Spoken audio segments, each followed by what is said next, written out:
There's something like 18 million sales jobs in this country, and roughly 10 million of those are going to disappear over the next 5 years. That's a bit of a downer to start a session. The good news is the jobs that remain are going to be very different, much more significant, much higher paid, and let's hope that let's hope we're in the right group.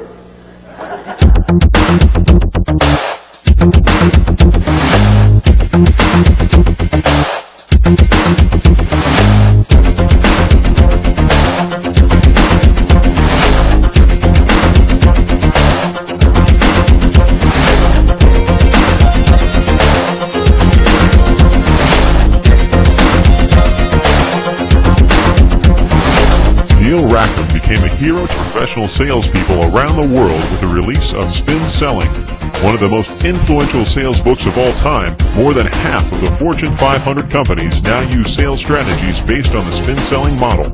Neil's follow-up books include Major Account Sales Strategy, Getting Partnering Right, and most recently, Rethinking the Sales Force. Neil Rackham is the global authority on the evolution of professional selling. No one alive has done more to change the way major companies think about selling. A top-rated speaker and respected thought leader, Neil Rackham's hard-hitting, fully customized programs are designed to provide maximum learning and maximum benefit for you and your company. Here are a few excerpts of recent presentations. Now, I'm going to try to keep us all awake and alive by making my presentation very interactive. I'm going to put on the screen things called station breaks. And whenever you see a station break, I'm going to invite you to turn to one or two people next to you, in front of you, behind you, and discuss the topic that's on the screen. And then I'll talk more about it myself.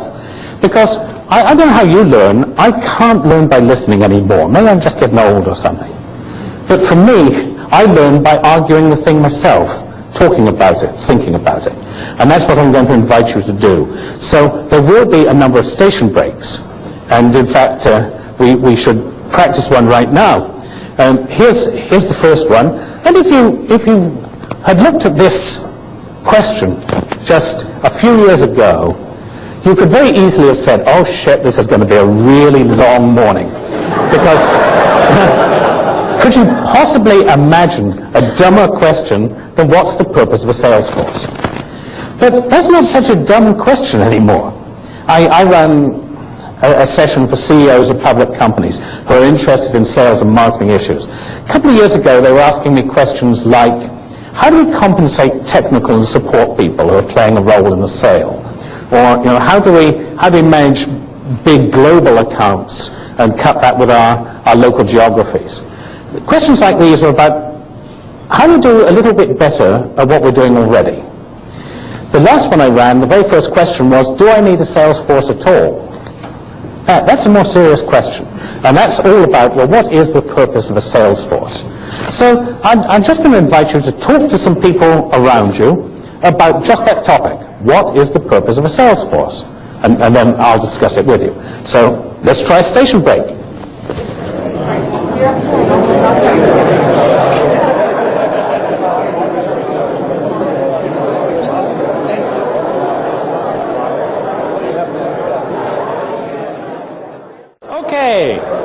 Okay.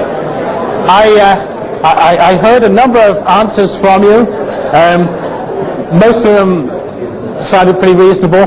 The answer, the purpose of a sales force is to make sales is not necessarily the deepest answer you could have.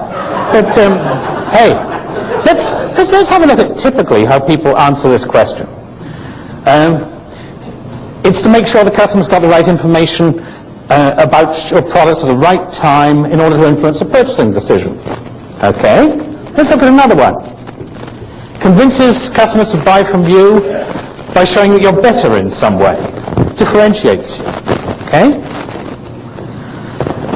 It shows that you've got something worthwhile that meets customer needs. I think that's reasonable. I like this one.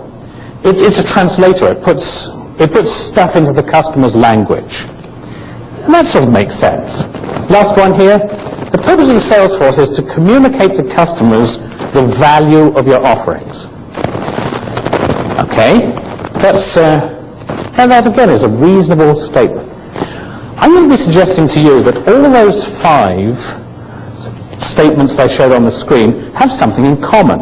And they're probably rather like some of the things you were saying. Every one of those 5 is about the idea that the role of the sales force is to communicate value, to show the customers that we have this mousetrap and this mousetrap is better. I'm also going to be suggesting to you that's yesterday's purpose of a sales force. If all that you do is you communicate to customers how great your products and services are, you're probably not going to cut it. In fact, my co-author and I did a lot of research into the probable future numbers of people in business-to-business sales. Today there's about 19 million people employed in the United States in business-to-business selling. We think that's going to drop to about 10 million within the next 5 years. And the reason why it's going to drop to 10 million is an awful lot of people will never get away from the idea that selling is about communicating to customers that you have a great product or service. Selling is actually much more than that, and will be more than that in the future, and I want to talk about it. Because what you're talking about here is how do we add more than the mousetrap already has?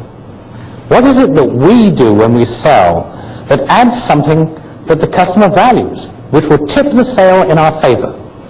Where if we can do it, and a competitor can't do it as well as us, even if they could copy our products and services, we would be the ones who get the business. And that's really worth thinking about.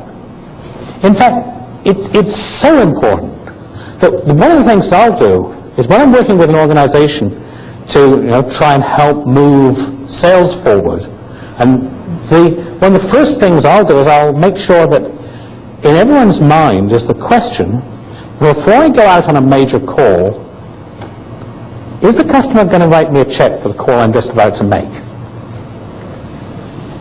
What can I do differently?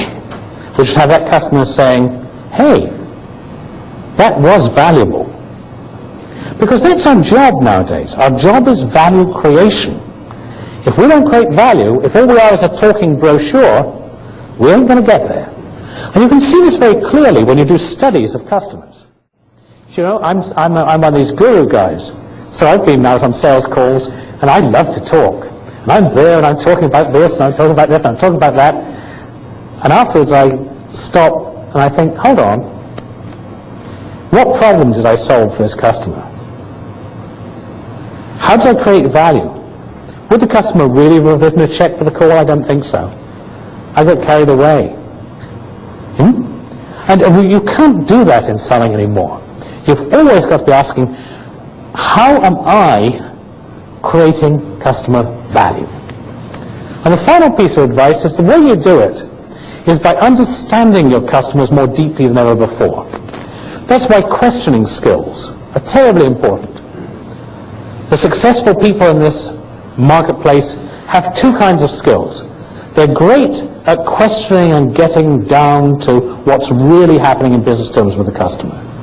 The second skill they have is the creativity of coming up with a solution. You're problem solvers. And the capacity to customize a solution for a customer is enormously important. If you can get a sticky solution, if you can get something that really answers the problem, and do it at an economic cost, that's the trick.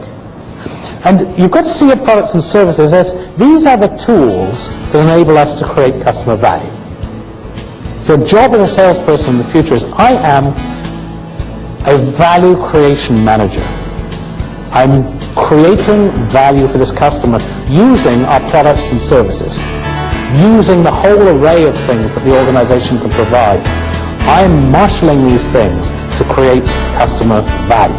That's the job of the salespeople.